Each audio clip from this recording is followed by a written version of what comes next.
이것은 스승의 목소리이다. 외침과 어루만짐이다. 이 목소리가 회개하기를 원치 않는 사람들에게 말할 때에는 외침이 되고, 비록 불완전하더라도 하느님과 그분의 말씀을 찾아내려는 착한 뜻을, 하느님과 그분의 말씀을 찾아낸 다음에는 자기를 거룩하게 하려는 착한 뜻을 가진 사람들에게 말할 때에는 어루만짐이 된다. 이 사람들에게는 말씀이 친구의 어루만짐이 되고 예수의 축복이 된다. 107. 솔로몬의 마을에서 416. 1944년 5월 17일에 본 예수와 예리코로 가는 노상에서 만난 거지 이야기 바로 다음에 1944년 7월 17일에 자케오의 회개의 환상을 삽입해라. 1946년 4월 13일 예수께서는 적막한 밤에 그곳에 도착하신다. 달이 있는 위치로 보아서 새벽 2시쯤이라고 생각된다. 막 이즈러지기 시작하는 아름다운 달은 맑은 하늘 가운데에서 땅에 평화를 퍼뜨리며 빛나고 있다. 이슬 많은 평화로운 밤이다. 더운 지방의 풍부한 이슬인데 낮 동안의 뜨거운 햇볕 후에 식물들에게 유익하다. 지금은 여름의 갈수기라 강폭이 더 좁아졌기 때문에 여행자들은 말라있는 강변의 자갈밭을 따라온 모양이다. 그들은 갈대숲에서 올라와 강변을 뒤덮고 물 가까이에서 자라는 나무들의 뿌리가 그물처럼 얽혀 둑을 받치고 있는 숲에 이른다. 여기서 멈추어 아침을 기다리자. 예수께서 말씀하신다. 선생님, 저는 온몸이 다 아픕니다. 마테오가 말한다. 저는 열이 나는 것 같습니다. 아시겠지만 여름에 강변에서 머무는 것은 건강에 좋지가 않습니다. 필립보가 한술 더 뜬다. 그렇지만 우리가 만일 강에서 유다의 산맥으로 올라갔다면 사정은 더 나빠졌을 거야. 이것도 다 아는 얘기야. 열성당원이 말한다. 그는 모든 사도들이 자신들의 두려움과 불평을 쏟아놓는 대상이시지만 그 심정을 아무도 이해해드리지는 못하는 예수를 안쓰러워한다. 시몬아, 마음 쓰지 마라. 이들의 말이 옳다. 하지만 우리는 잠시 후에 쉬게 된다. 부탁이다. 조금만 더 걸으면 돼. 여기서 잠시 쉬자. 달이 서쪽으로 얼마나 기울었는지 보아라. 잠시 후에 날이 셀 텐데 왜 그 노인과 아직도 앓고 있을지도 모르는 요셉을 깨우겠느냐. 문제는 여기는 어디나 다 이슬에 젖어 있다는 겁니다. 앉을 만한 자리가 없어요. 가리오 사람이 투덜거린다. 자네는 자네 옷 망칠까봐 그래? 걱정하지 마. 먼지 뒤집어 쓰고 이슬까지 맞으면서 이런 강행군을 마쳤는데 이제 더 이상은 그런 환경에서 걸어 다닐 일은 없네. 어찌됐든 친절한 헬카이는 지금 그대로의 자네 옷차림을 더 좋아할걸? 자네의 그 그리스식 번개무늬 말이야. 가장자리와 소매둘리의 무늬들은 유대 광야의 가시덤불 위에 리본들로 걸려있고 자네 그 목둘리의 무늬는 자네 땀에 절어서 못쓰게 됐는데 이제 자네는 완전한 유다인일세. 항상 유쾌한 토마스가 말한다. 나 완전히 지저분해졌단 말이야. 이런 게 아주 지긋지긋하다고. 가룟 사람이 화를 내며 대꾸한다. 유다야, 네가 깨끗한 마음만 가지고 있다면 그것으로 족하다. 그것이 중요하다. 예수께서 조용히 말씀하신다. 중요하다. 중요하다. 저희는 피로와 굶주림으로 기진맥진합니다. 저희는 건강을 망치고 있는데 중요한 건 건강뿐이라고요. 유다가 불손하게 대답한다. 나는 너에게 머무르라고 강요하지 않는다. 남아있기를 원한 사람은 바로 너야. 결국 지금에요. 저는 그렇게 하는 게 좋습니다. 너는 네 입을 근질거리게 하는 말을 해도 된다. 너는 사내들인의 눈에 위험하게 되었다는 말이지. 하지만 너는 언제나 사과하고 그들의 신임을 다시 얻을 수 있다. 저는 사과하기 싫습니다. 왜냐하면 저는 선생님을 사랑하고 선생님과 함께 있고 싶으니까요. 자네 말만 들으면 사랑한다는 게 아니라 아주 미워한다고 말하는 것 같은데. 알페오의 유다가 씹어 뱉듯이 말한다. 아무렇게나 생각하든지. 사람마다 자기 사랑을 표현하는 자기만의 방식이 있는 거야. 그야 그렇지. 자기 아내를 사랑한다면서 아내를 때려 죽이는 사람들도 있거든. 나는 그런 식의 사랑은 마음에 들지 않지만. 제베데오의 야고보가 농담으로 이 사건의 종지부를 찍으려고 애써보지만 아무도 웃지 않는다. 다행히 대꾸하는 사람도 아무도 없다. 예수께서 권유하신다. 가서 저 집의 문턱 위에 앉자.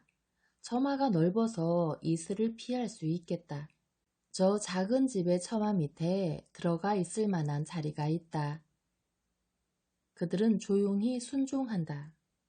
그들은 집에 이르러 벽을 따라 한 줄로 앉는다.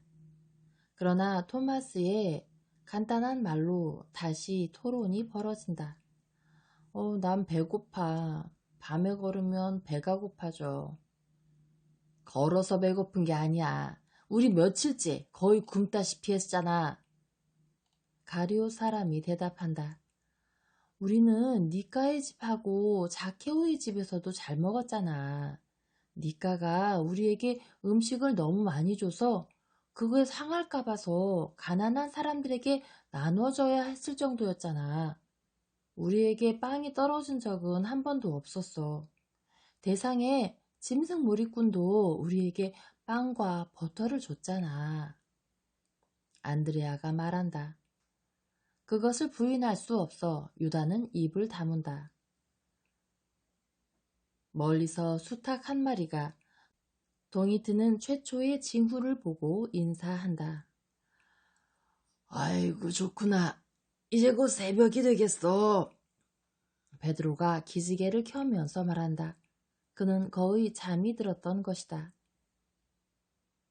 그들은 침묵하며 날이 새기를 기다린다. 우리 안에서 양 우는 소리가 들리고 이어서 멀리 맞은편 큰 길에서 방울 소리가 들린다. 아나니아의 비둘기들이 굽굽거리는 소리가 가까이에서 들린다. 갈대밭에서 남자의 쉰 목소리가 들려온다. 그것은 밤 고기잡이를 하고 돌아오는 어부의 목소리인데 그는 결과가 좋지 않은 것을 불평한다. 그는 예수를 보고 걸음을 멈춘다. 그리고 머뭇거리다가 말한다. 제가 이것을 선생님께 드린다면 선생님께서는 제가 물고기를 많이 잡을 거라고 저에게 약속해 주시겠습니까? 돈벌이를 위해서요? 아니면 당신의 필요 때문이요? 제 필요 때문입니다. 저는 애들도 7명이나 있고 집사람도 있고 장모님도 부양해야 합니다. 당신 말이 맞소. 자선을 베푸시오. 그러면 나는 당신에게 필요한 것이 부족하지 않을 거라고 약속하겠소. 그럼 여기 있습니다. 이곳에는 다친 사람도 있는데 치료해도 회복이 안 됩니다. 하느님께서 당신에게 갚아주시고 당신에게 평화를 주시기를 바랍니다. 예수께서 말씀하신다. 그는 인사드린 다음에 버드나무 가지에 입을 꿰은 물고기들을 남겨두고 간다. 다시 침묵이 이어지다가 갈대의 바스락거리는 소리와 몇 마리 새들의 소리로 침묵이 깨진다. 그러다가 가까이에서 삐걱거리는 문소리가 들린다. 아나니아가 만든 엉성한 대문이 삐걱거리는 소리를 내며 열리고 그 작은 노인이 하늘을 살피면서 길에 나타난다. 양 한 마리가 울며 뒤따라온다. 아나니아, 당신에게 평화. 선생님? 그런데 언제부터 여기 계셨습니까? 선생님께서는 왜 저를 불러 문을 열게 하지 않으셨습니까?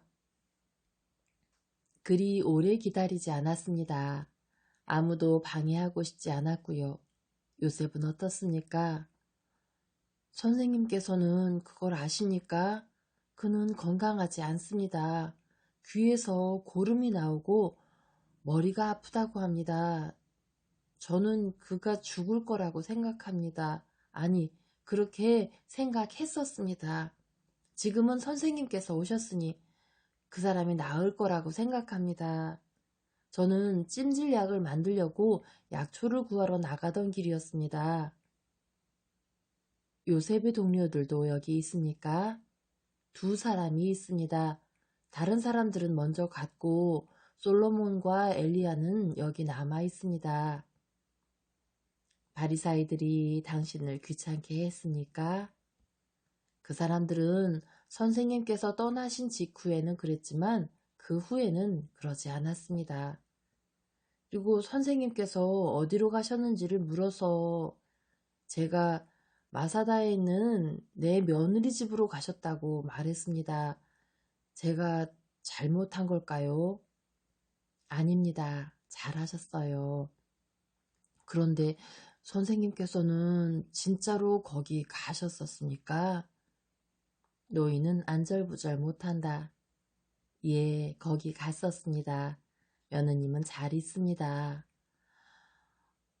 그렇지만 그 애는 선생님의 말씀을 듣지 않았지요. 예, 듣지 않았습니다. 우리는 며느님을 위하여 많이 기도해야 합니다. 그리고 제 어린 것들을 위해서도요. 저희 며느리가 그 애들을 주님을 위해서 기르도록 말입니다. 노인이 말한다. 굵은 눈물 두 줄기가 내려와 노인이 마저 하지 못한 말을 해준다. 그가 마지막으로 여쭌다. 선생님께서는 그 애들은 보셨습니까? 한 아이는 봤다고 말할 수 있습니다. 다른 아이들은 힐끗 보기만 했고요. 아이들은 다 잘 있습니다. 저는 제 포기와 용서를 하느님께 바칩니다. 그렇지만 저는 그 애들을 다시는 보지 못할 거라고 말해야 하는 건 몹시 슬픕니다. 할아버지는 머지않아 아드님을 보시게 될 거고 아드님과 함께 하늘에서 평화 안에 계실 거예요. 주님, 고맙습니다. 안으로 들어오십시오. 예, 아픈 사람에게 먼저 갑시다. 요셉은 어디 있습니까? 제일 좋은 침대에 눕혀놨습니다. 그들은 잘 가꾸어진 정원으로 들어가고 그곳에서 부엌으로, 부엌에서 작은 방 안으로 들어간다. 예수께서는 신음하며 자고 있는 병자 위로 몸을 숙이신다. 그분께서는 상체를 숙이시고 이미 고름에 절어있는 붕대로 감겨있는 귀 안으로 입김을 부신다. 그리고는 일어나 소리 없이 물러가신다. 선생님, 이 사람을 깨우진 않으실 겁니까? 노인이 작은 목소리로 묻는다. 예, 자도록 그냥 놔두세요. 더 이상 고통당하지 않으니 쉴 겁니다. 다른 사람들에게로 갑시다. 예수께서는 소리 없이 문을 반쯤 닫으신 다음 지난번에 사온 침대 2개가 있는 큰 방으로 들어가신다. 두 제자는 피로에 지쳐 여전히 자고 있다. 이 사람들은 아침까지 밤새도록 간호를 합니다. 아침부터 저녁까지는 제가 이 사람을 살피고요. 그래서 이 사람들이 피곤한 겁니다. 이 사람들은 참 착합니다. 그 두 사람은 귀를 쫑긋 연 채로 자고 있던 모양인지 즉시 잠에서 깨어나 말한다. 선생님, 우리 선생님께서는 때 맞춰 오셨습니다. 요셉이요. 다 나았다. 나는 이미 그를 돌보았어. 그 사람은 지금 자고 있어 알지 못하지만 이제는 전혀 아프지 않다. 그가 할 일이라고는 고름을 닦아내는 것뿐이야. 이전처럼 건강하게 될 거다. 그럼 저희도 깨끗하게 해주십시오. 저희는 죄를 지었습니다. 무슨 죄를 지었느냐? 저희는 요셉을 돌보느라 성전에 가지 못했습니다. 사랑은 모든 곳을 성전으로 만든다. 그리고 사랑의 성전 안에는 하느님께서 계신다. 우리 모두가 서로 사랑한다면 온 땅이 하나의 성전이 될 것이다. 염려하지 마라. 오순절이 사랑을 뜻하는 날, 사랑의 현현을 뜻하는 날이 올 것이다. 너희는 너희 형제를 사랑했으니 다가올 오순절을 미리 앞당겨 축하한 셈이다. 다른 방에서 요셉의 목소리가 들려온다. 아나니야, 엘리야, 솔로몬, 나 병이 나았어요. 야위고 여전히 창백하지만 더는 앓고 있지는 않은 요셉이 짧은 튜닉만을 입은 채로 나타난다. 그가 예수를 보고 말한다. 선생님이셨군요. 우리 선생님. 그가 달려가서 그분의 두 발에 입을 맞춘다. 요셉, 하느님께서 너에게 평화를 주시기를. 만일 네가 나 때문에 고통당했다면 나를 용서해다오. 저는 선생님을 위하여 제 피를 흘린 걸 영광으로 생각합니다. 제 아버지가 피를 흘렸던 것처럼요. 제가 피 흘릴 수 있도록 해주신 것으로 인하여 선생님을 찬미합니다. 이렇게 말할 때 요셉의 소박하고 평범한 얼굴은 기쁨으로 빛나고 내적인 빛에서 나오는 아름다움으로 고상해 보인다. 예수께서 그를 쓰다듬으시며 솔로몬에게 말씀하신다. 네 집은 많은 선을 행하는 데 쓰이는구나. 지금은 이것이 선생님의 것이기 때문입니다. 전에는 이 집이 뱃사공의 편안한 잠에만 이바지했었지요. 그러나 저는 이 집이 선생님과 이 의인에게 유용하게 사용되고 있다는 게 기쁩니다. 이제 저희는 선생님을 모시고 며칠이나 좋은 날들을 보내게 되었습니다. 아니다, 내 벗아. 너희는 즉시 떠나야 한다. 우리는 더 이상 쉴 수가 없게 되었다.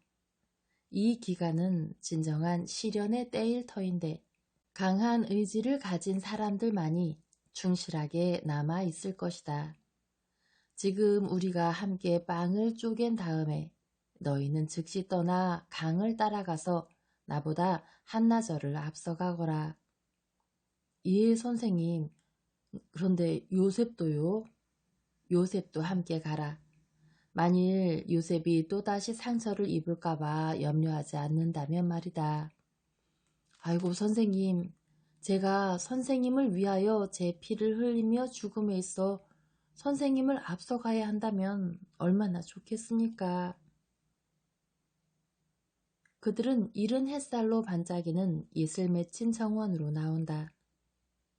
아나니아는 햇볕이 잘 드는 가지에서 먼저 익은 무화과들을 따서 경의를 표하고 비둘기의 2배의 새끼들이 병자를 위하여 쓰였기 때문에 새끼 비둘기를 드릴 수 없는 것을 사과한다. 하지만 물고기들이 있다. 그래서 그들은 분주하게 음식을 준비한다. 예수께서는 엘리야와 요셉 사이에서 걸으시는데 그들은 자신들이 최근에 겪었던 일과 자신들은 한 번에 조금씩밖에 걸을 수 없었는데 밤에 다친 사람을 등에 업고 먼 거리를 거의 단숨에 걸어온 솔로몬의 힘에 대하여 이야기한다. 그런데 요셉아, 너는 너를 때린 사람을 용서했지? 저는 그 불행한 사람들에게 원한을 품은 적이 없습니다. 저는 용서와 제 고통을 그들의 구속을 위하여 봉헌했습니다. 내 착한 제자야, 그렇게 해야 마땅하다. 그리고 오글라는 어떠냐? 오글라는 티모네오와 함께 갔습니다. 저는 그가 계속 티모네오와 함께 갈지 아니면 헤르몬 산에서 멈출지는 모르겠습니다. 그 사람은 항상 자기는 레바논으로 가고 싶다고 말했었거든요. 좋구나. 하느님께서 그가 가장 좋은 것을 하도록 영감을 주시기를 바란다. 이제 많은 새들이 나뭇가지들 가운데에서 합창한다. 양들의 울음소리, 어린이들과 여자들의 목소리, 나귀들의 울음소리, 우물에서 도르래가 삐걱거리는 소리들이 마을이 잠에서 깨어났다는 것을 말해준다. 그들은 정원에서 빵을 떼고 물고기를 나눠 먹은 다음 식사를 마친다.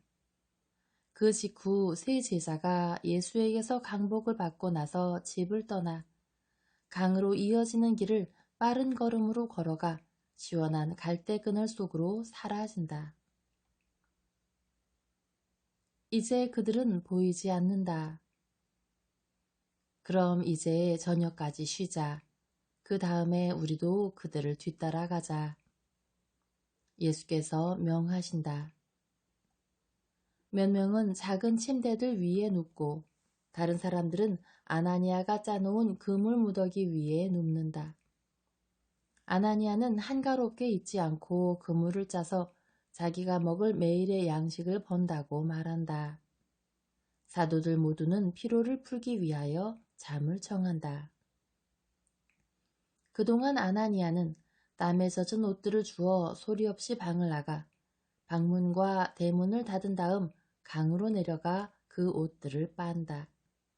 그렇게 하여 저녁까지 그것들을 말리려는 것이다.